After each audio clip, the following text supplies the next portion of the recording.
मित्रों, मैं डॉक्टर दिग्विजय कोल्हापुर महाराष्ट्र से लगभग 2.5 साल से मैं श्री श्री तत्वा के साथ बतौर नाड़ी चिकित्सक काम कर रहा हूँ। महाराष्ट्र के बहुतांश ज़िले में मेरी ट्रैवलिंग रही है एज अ नाड़ी चिकित्सक। तो आज का हमारा विषय है एलर्जिक राइनाइटिस। आज हम देखेंगे कि क्या होता है ये एलर्जिक राइनाइटिस, क्या होता है इसका स्वरूप, क्या होते हैं इसके लक्षण, इसका निदान कैसे किया जाता है और इसकी चिकित्सा क्या है। साथ ही देखेंगे कि आयुर्वेद में ऐसी कौन सी औषधियाँ हैं जो इस एलर्जिक राइनाइटिस को जड़ से ठीक करती है, ना कि इसके लक्षणों को कम करती है। बहुतांश समय में ऐसे देखा गया है कि एलर्जिक राइनाइटिस के लक्षणों को कम करने वाली दवाइयाँ दी जाती है, लेकिन आयुर्वेद में कुछ ऐसी दवाइयाँ हैं, कुछ ऐसे हर्ब्स हैं जो इस एलर्जिक राइनाइटिस को जड़ से ठीक करती है। तो आइए आगे बढ़ते हैं और देखते हैं कि एलर्जिक राइनाइटिस आखिर होता क्या है और क्या होते हैं इसके लक्षण। तो दोस्तों, अगर आपको लगातार छींकें आती रहती है, साथ में आँखों से पानी निकलता है, आँखें लाल होती है, तालू में खराश रहती है या गले में खराश रहती है, नाक में कुछ खुजली जैसा महसूस होता है, गले में खुजली जैसा महसूस होता है, तो ये एलर्जिक राइनाइटिस के लक्षण हो सकते हैं। सबसे पहले जानेंगे कि एलर्जिक राइनाइटिस आखिर होता क्या है।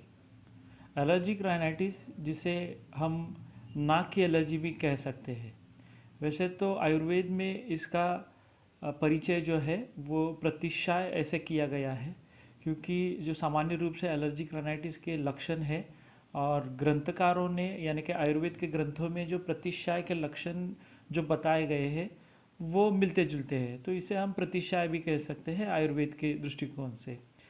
तो छींकें तो हमें आती जाती रहती है, लेकिन जब ये छींकें लगातार आती जाती रहती है और 10-10, 12-12 छींकें लगातार आती है, साथ में नाक से पानी निकलता है, आँखों में पानी आता है, आँखें लाल होती है, तालू में खराश रहती है, गले में खराश रहती है, तो ये एलर्जिक राइनाइटिस हो सकता है।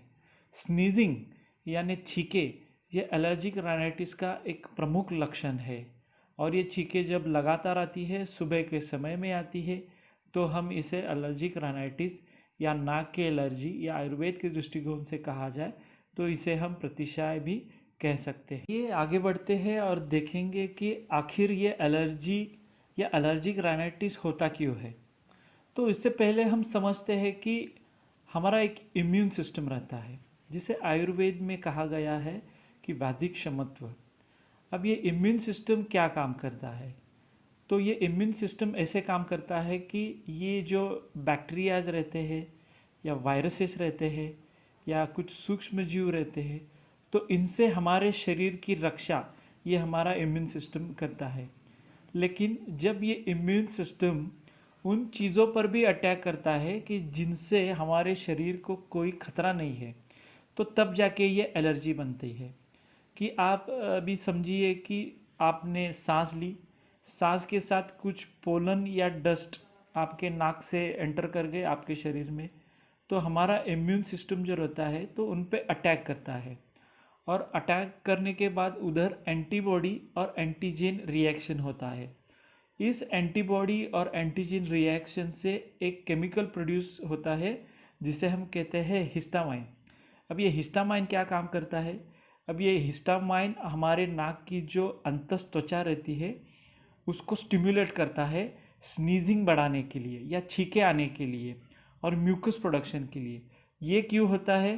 क्योंकि हमारे बॉडी ने जो समझ रखा है कि ये कुछ खतरनाक चीज़ें हैं, वो जल्द से जल्द हमारे शरीर से बाहर निकल जाए और हमारे बॉडी को कुछ खतरा न हो, तो इसलिए ये स्नीजिंग यानी कि छींके आती रहती है और म्यूकस प्रोडक्शन यानी नाक से पानी बहना या म्यूकस जो रहता है पतला सा, तो वो बहने लगता है। दोस्तों, अब हम जानते हैं एलर्जिक राइनाइटिस यानी प्रतिशाय को आयुर्वेद के दृष्टिकोण से।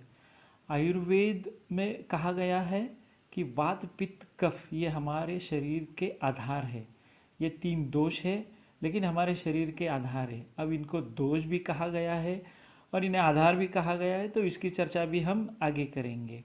तो होता क्या है कि जो शरीर का हमारा ऊपरी हिस्सा जो रहता है, जिसे आयुर्वेद में ऊर्ध्वजत्रुगत कहा गया है, तो ये कफ का स्थान कहा गया है।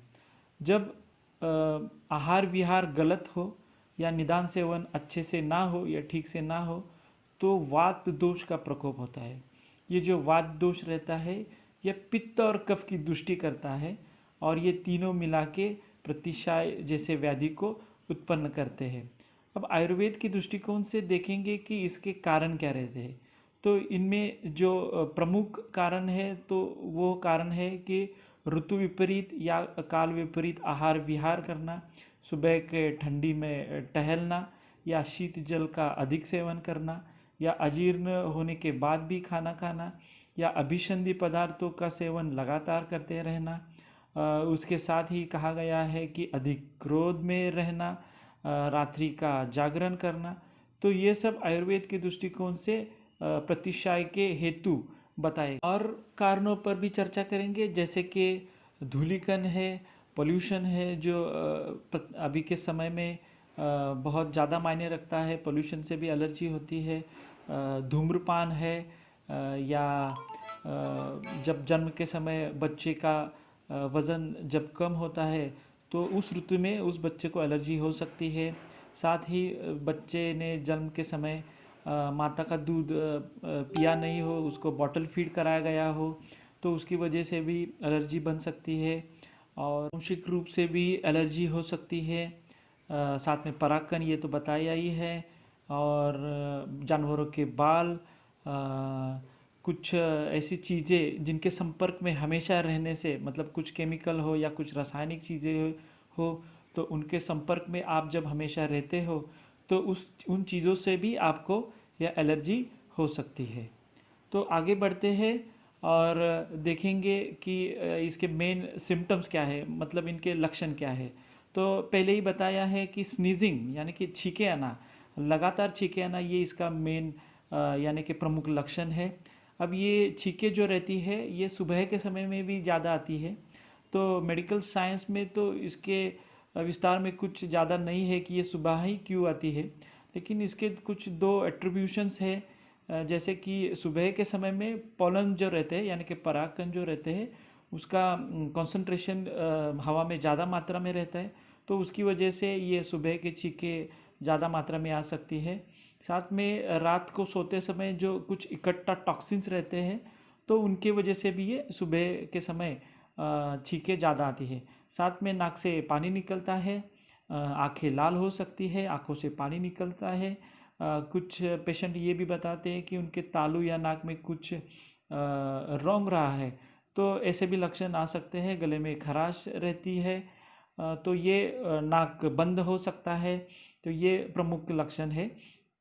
दोस्तों, आगे बढ़ते हैं और जानेंगे कि एलर्जिक राइनाइटिस को अगर ठीक ना करा गया हो, यानी कि समय पर इसकी चिकित्सा न हो, तो नेजल पॉलिप हो या साइनोसाइटिस हो या स्वरभेद हो, तो ऐसे लक्षण भी देखे जा सकते हैं। वैसे तो आयुर्वेद में बताया ही गया है कि प्रतिशाय को अगर ठीक से या समय रहते ठीक न कराया गया हो, तो ये गंभीर स्वरूप भी ले सकता है। तो आगे बढ़ेंगे और जानेंगे कि इसकी चिकित्सा क्या है, इसकी निदान पद्धति क्या है, इसके लैब टेस्ट क्या है। साथ में देखेंगे कि इसके ट्रिगर फैक्टर क्या है, कि ऐसी कौन सी चीज़ें हैं कि जिनसे ये एलर्जी लगातार होती है या बार बार होती है, या इसके एपिसोड बार बार होते हैं। तो ये सब चीज़ें हैं, चिकित्सा, लैब टेस्ट और इसके ट्रिगर्स, तो ये हम देखेंगे हमारे अगले वीडियो में। तो स्वस्थ रहिए, जय गुरुदेव, और हमारे वीडियो देखते रहिए और उसको लाइक करते रहिए। Thank you. नमस्ते।